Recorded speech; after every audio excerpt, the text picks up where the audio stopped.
Aujourd'hui, je vous présente les erreurs à ne pas commettre et les erreurs que j'ai faites pour l'écriture de ma trilogie. Donc le tome 1, forcément, c'était mon premier, je maîtrisais pas, j'ai fait des bêtises que je ne fais plus. J'ai fini d'écrire le troisième, clairement j'ai énormément progressé, ça s'écrit beaucoup plus facilement, parce que j'ai pas besoin de revenir 30 fois sur la même chose. Donc je vous explique un petit peu mes erreurs. Déjà, j'ai commencé sur Word. Sur Word, je le ferai plus. Parce qu'en fait, j'y reviens après pour ma mise en page, mais pour l'écriture en elle-même, je préfère travailler maintenant sur Google Doc, beaucoup plus pratique, parce que ça me permet de faire rentrer mes bêta lectrices et travailler en même temps. On peut être à plusieurs sur le texte, et j'ai des couleurs, je vois les suggestions, c'est quand même beaucoup plus pratique que si on est sur Word, il faut qu'elle corrige, qu'elle me renvoie le fichier Word, que je retravaille dessus, que je le renvoie, c'est horrible. Donc franchement, Google Doc, j'adhère. Autre point, écrire.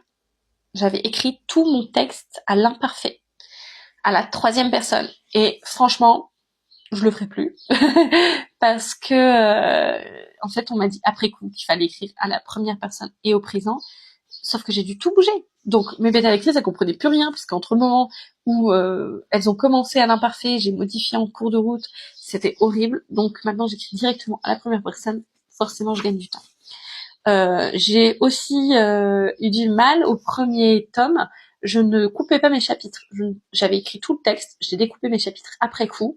En fait, je ne maîtrisais pas mes chapitres, donc je ne savais pas où j'allais. J'avais fait aucun plan.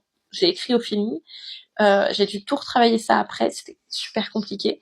Maintenant, je sais que je fais un squelette de mon histoire. Je sais, il va se passer ça, il va se passer ça, il va se passer ça. Chaque phrase, c'est à peu près 3-4 chapitres. Et je divise mes chapitres directement.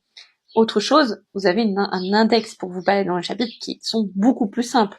Je souligne le titre, chapitre 1, chapitre 2, et je le mets en titre. Et en fait, vous avez un genre de sommaire à gauche qui vous permet de naviguer naturellement dans vos chapitres, chose que je n'avais pas avant, donc c'est beaucoup mieux. Autre chose, faire des fiches personnages et ça, je l'ai pas fait du tout dans le 1. En fait, au 1, on avait que 2-3 personnages, donc j'avais pas trop besoin. Au fur et à mesure de l'histoire, il y a eu de plus en plus de personnages. En fait, quand j'ai voulu écrire le 2, je me suis dit, ouais, alors là, je vais me perdre. Dans le 1, je vais dire qu'elle est blonde. Dans le 2, je vais dire qu'elle est rousse. Dans le 3, je vais dire qu'elle est brune. Pas possible. Donc, j'ai commencé à faire des fiches personnages avec leur descriptif physique, un peu leur métier, leur caractère. Et donc ça, je pense que si j'ai écrit d'autres livres, je le ferai directement. Ça me fera gagner énormément de temps.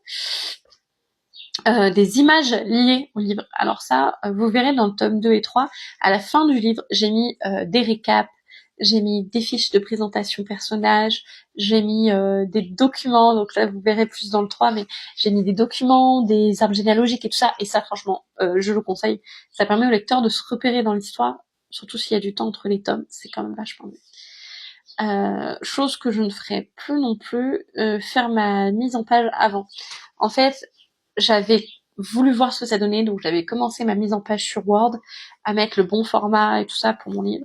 J'ai tout mis bien comme il faut. Et là, je l'ai imprimé. Je me rends compte qu'il y a des erreurs, sauf que je l'avais préparé pour le relier, pour le e-book et pour le brocher. Sauf que du coup, quand il y a une erreur, une faute d'orthographe ou autre, j'ai dû remodifier les 3 livres séparément.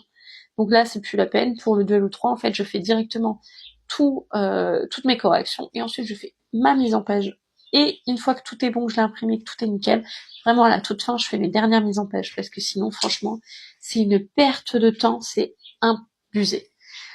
Autre chose que je ferais plus, c'est Bookelis. En fait, moi j'ai eu 2 demandes de contrat d'édition, une qui sont refusées, l'autre où je me suis quand même posé la question, où c'était vraiment à compte d'éditeur. J'ai fini par les refuser. J'ai choisi d'être mon propre théâtre, mon propre acteur de ce que je voulais faire, de A à Z. Donc du coup, j'ai tout fait moi-même.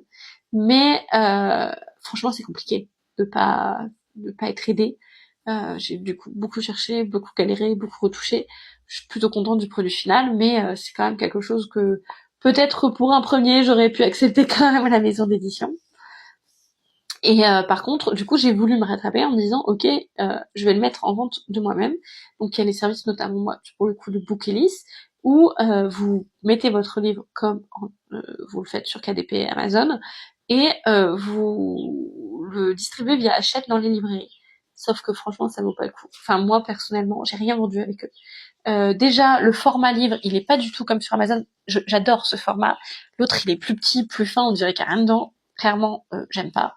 En plus, les librairies, en fait, n'achètent pas, puisque vous êtes un auto-édité. J'ai même une librairie qui m'a dit une fois, votre livre, il est moche, vous êtes auto-édité, en plus vous nourrissez Bolloré à être sur Amazon, c'est une honte.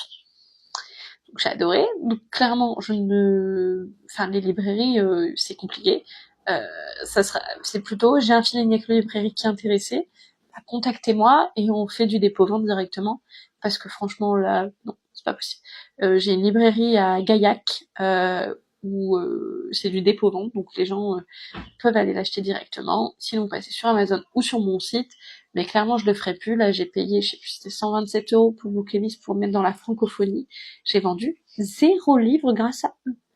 Ils ne sont pas disponibles. J'ai fait le tour des librairies pour leur dire que mon livre était disponible. Ils me disaient ah oui mais non, parce qu'on ne peut pas faire de retour. Alors faut savoir que si vous mettez l'option retour, ça veut dire que les librairies peuvent acheter 10 livres à vous, n'en vendre qu'un et vous renvoyer les 9. Et c'est vous qui payez. Ils seront détruits et c'est vous qui payez.